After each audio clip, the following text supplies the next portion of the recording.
Ahora, profesora, nuestro equipo está conformado por Juliana Arias y Michelle Miranda, ya que los otros no se comunicaron con nosotros y quieren hacer la exposición mañana. Este libro relata una de las muchas historias de la Segunda Guerra Mundial en la que una madre tuvo que abandonar a sus gemelos, Klaus y Lucas, dejándolos a cargo de la abuela, quien es mayormente conocida como la bruja. Ella no tiene una buena relación con su hija y sus nietos. Mientras busca sobrevivir, los chicos se exponen a ciertos. Hay otros personajes que de cierta forma son relevantes en la trama, y estos influyen mucho en la vida de los chicos. Con el tiempo ellos fueron cambiando gracias a la autoridad de la abuela y las pruebas que endurecieron su corazón, a tal punto que actúan de forma justa y objetiva frente a muchas situaciones. A la larga son demasiado inteligentes. Eso se evidencia en sus propios estudios que plantearon a tan corta edad, y cómo esto los llevaron a sobrevivir en los desvanes que provocó la Segunda Guerra Mundial. Cara Libre es uno de los personajes secundarios. Así se nombra durante el libro por su aspecto físico, ya que tiene labio leporino, mucha lagaña y dientes negros. Es una ladrona e ignorante frente al contexto sexual porque nunca tuvo un guía que le indicara qué era moralmente bueno y malo. Desconocía que era un abuso, pero era consciente y disfrutaba de esos momentos en los que ella relacionaba con amor, pero no sabía que los actos que le propinaba el sacerdote son incultos y él pagaba por su silencio. La abuela es conocida por sus actitudes malvadas, representada con el trato que le tenía hacia sus netos, que llegaban hasta el punto de tomar sus cosas y venderlas. Se creía también que había sido la culpable de la muerte de su esposo por dichas actitudes. Gracias a la obra del Gran Cuaderno, Agatha Christophe recibió un premio europeo a la literatura francesa. Esta mujer nació el 30 de octubre de 1935 en Neuchâtel, Suiza. Con 21 años se marchó a su país cuando la revolución húngara fue aplastada por las tropas del Pacto de Varsovia. Ella y su marido, profesor de historia de la escuela, y su hija de 4 meses escaparon a Naut. Con 21 años se marchó de su país cuando la revolución húngara de 1956 fue aplastada por las tropas del Pacto de Varsovia.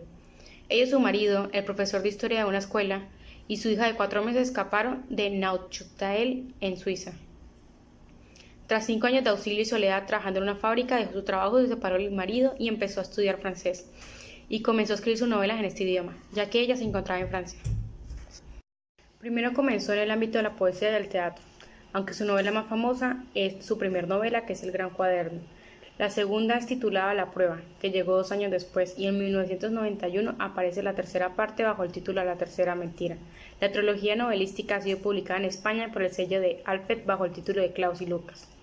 Ganó 3 premios: el ya mencionado Premio Europeo a la Literatura Francesa por el Gran Libro en 1984, en el 2001 el Premio Gottlieb Fair y en el 2008 el Premio de Estado de Austria en Literatura Europea. Mi compañera Juliana Arias va a continuar narrando. Es una mujer que supo muy bien plantear sus ideas, murió a los 72 años y aún así fue muy reconocida por sus grandes obras que fueron repartidas y traducidas. Según los críticos, sus mejores obras fueron las que escribieron en sus últimos años de vida. Los demás era una dura convivencia con la normalidad, comprender sus recuerdos con la certeza de olvidar es traicionarlos. Lo más abominable y el lustro de la fábrica. Tuvo 3 hijos y 2 maridos. Nada fue comparable con la tristeza de recuperar la libertad a última hora. Esterpía y silenciosa, Agatha Christophe dejó rastro de sus biografías en El Analfabeto 2004, el último de sus títulos de creación. Continuó con poemas y algunos relatos como En la juventud. Al morir en 2011 dejó numerosas obras inéditas y ahí sigue. La autora es catalogada como una de las mejores escritoras sobre la Segunda Guerra Mundial, ya que pudo revelar la cruda realidad sobre aquellos vivientes de la guerra, plasmando en el libro El Gran Cuaderno de la trilogía Klaus y Lucas. Para entenderlo es necesario saber sobre la historia de ella, ya que la historia está relacionada con los sucesos que ella tuvo en la Segunda Guerra Mundial y la posguerra. Además de esto, para poder entender el libro, escriben en un capítulo del Gran Cuaderno, que es muy objetivo, sin sentimiento ni nada, ya que es un reto que ellos se proponen y es como ella lo interpreta.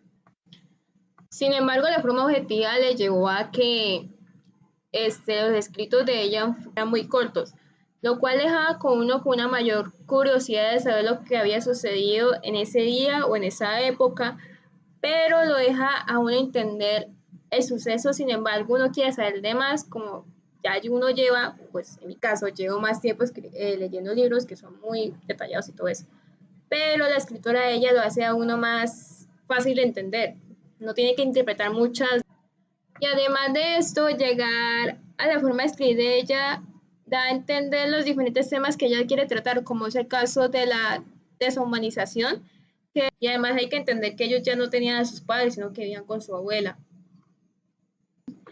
Entonces, ¿qué daban a entender aquellos retos? Estos retos daban a entender que lo importante en ese tiempo era el yo, y el único amigo que tenía en ese momento era la soledad, el que me podía fortalecer o debilitarme. En el caso de los niños eran los dos, pero en la forma como ella escribía la historia eran uno solo, que lo cual los hacía volverlos más fuertes y de ser más estratégicos durante la guerra. Otro dato que da a entender, como se había dicho, que el libro trata de dar la cruda realidad. Uno dice, pero esto sí es verdad lo que está diciendo, y la verdad es que sí. En la guerra, como se dice el dicho, todo se vale. Allá no hay alguna regla que se imponga porque el que tiene que estar pendiente de todo es uno mismo, sobrevivir ante todo, matar al que se le imponga en el camino, matar al que se le imponga en el camino, asaltar, robar, por conseguir lo necesario para sobrevivir. Uno dirá que esto no tiene moral o qué, pero si usted se encuentra en una situación de guerra, la verdad uno haría eso. Que momentos que uno lo puede plasmar, no en la guerra, sino también en situaciones actuales, uno lo puede plasmar que uno tiene que confiar en todo lo que está sucediendo a su alrededor, confiar en la persona, pero uno debe confiar en uno mismo, porque es una guerra contigo y lo que sucede a su alrededor. A pesar de que no estamos en una guerra, pero es importante saber que uno tiene que confiar en uno y en lo que está haciendo y buscar la forma de sobrevivir. Y no tampoco digo que toca matar ahora y todo eso, porque ya estamos viviendo bajo unas constituciones políticas que no nos dejan hacer eso. Y también y no tenemos tanta libertad como en ese tiempo. Pero sí recomiendo la historia a aquellos que quieran leer la realidad, la cruda realidad que sucedió en la Segunda Guerra Mundial, se la recomiendo mucho. Y esperar que sucedan los demás libros. Así que muchas gracias por esto.